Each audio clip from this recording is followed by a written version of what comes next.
Welcome back to World Crisis Radio. Keep in touch with the unfolding of world history at Tarpley.net. Tarpley.net, some new material up there this past week. We're soon going to have the tape of audio tape of the speech I gave on Capitol Hill in front of the U.S. Congress, in front of the building, on the 23rd of October, a summary of the political situation, why Obama is blackmailed, why Barkey must be dumped.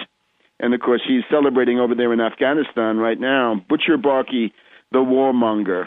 Obama's policies, endless war in Afghanistan, war in Pakistan, occupation of Iraq goes on forever, union busting, UAW, teachers, tax cuts for the rich.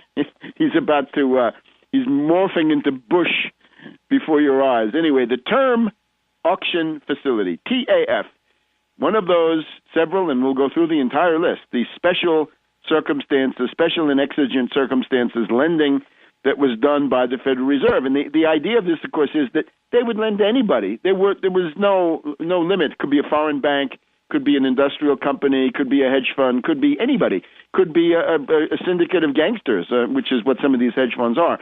And the underlying point of this is, as you listen to this, imagine what we could do with that money as national credit for national infrastructure on our way to 30 million jobs.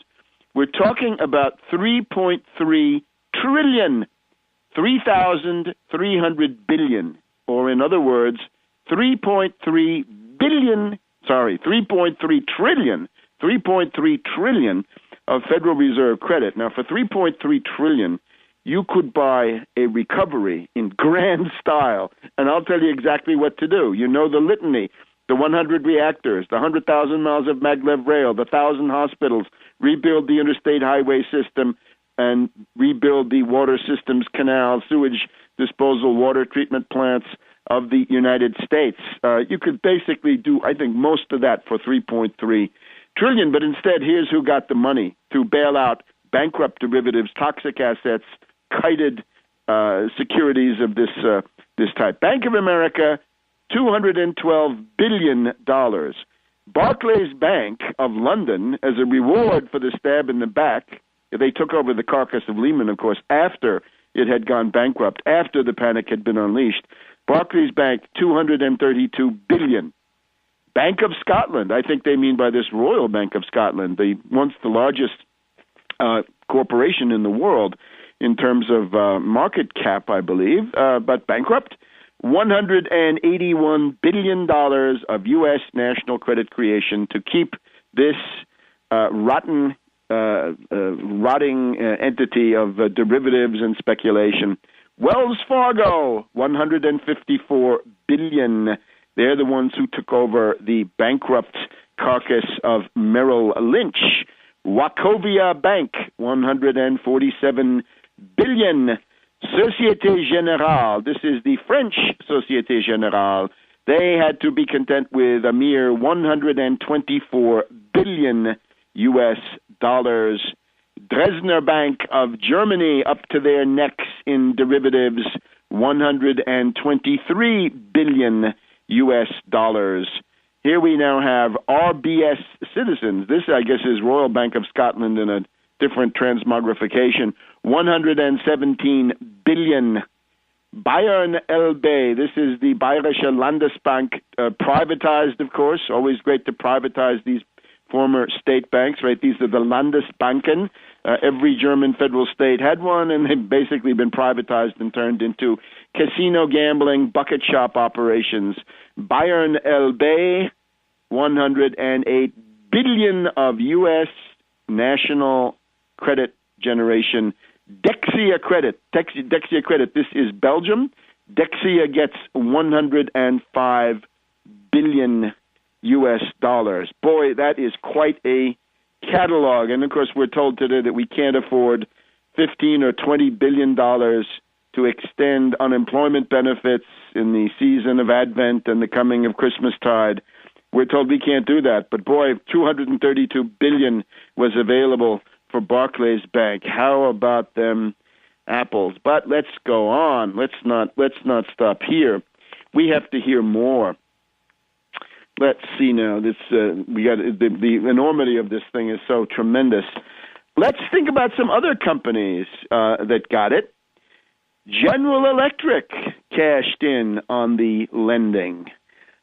This is, of course, politically motivated. Immelt, one of the big backers of Barack Obama, expecting to cash in, right? That entire stable of left liberal groaners that he's got there, from Ed Schultz to Olbermann to Mademoiselle Maddow and so forth. This is all Immelt's way of saying thank you to Barkey for putting in a good word when the largesse was distributed.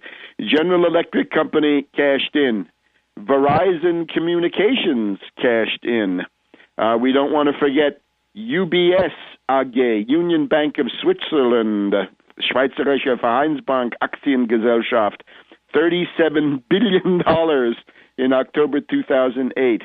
Barclays we've already heard about. Let's see some other worthy recipients of this money. We have Dexia. Oh, of course, they got $23 billion in 2008. Commerzbank. Now we basically covered the top three, right? The Deutsche Bank, Dresdner Bank, and Commerzbank.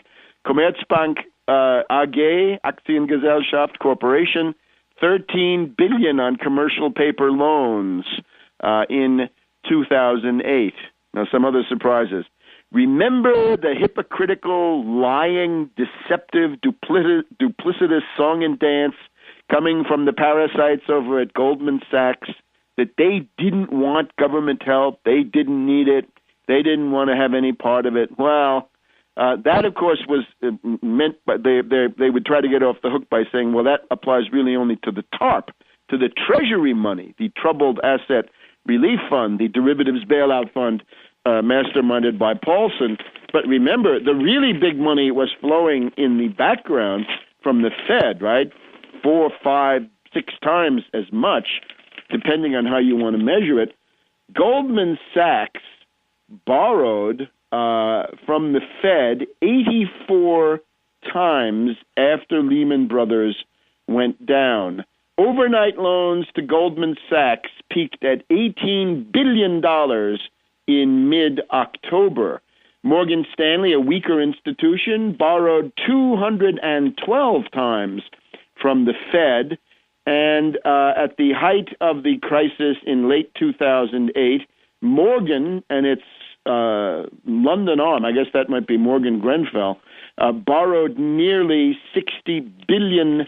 In the case of General Electric, it was $2.3 billion on October 27th, 2008, and a total of $12 billion over the following days. And, of course, there's much more, so come back. We'll be here with World Crisis Radio.